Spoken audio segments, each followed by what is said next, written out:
Okay, we just did a video for the connector end. This is the clamp end. Same thing as before. It is a 12 gauge wire, so you go to the 12 gauge slot.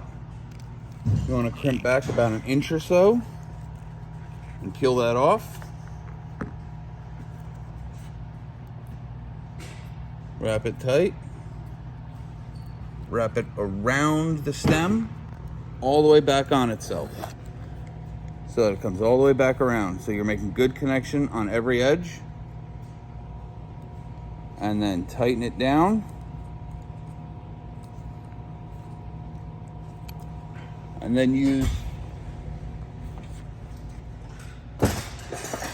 your crescent wrench, which you have in your kit box, as every kit box has one, and get it as tight as you can.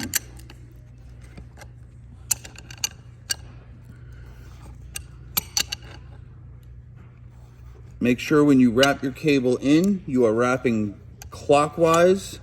That way, as you tighten up the nut, it will tighten up onto the wire and tighten the wire even more. All done, right? All done. And again, tug test to make sure it don't go anywhere.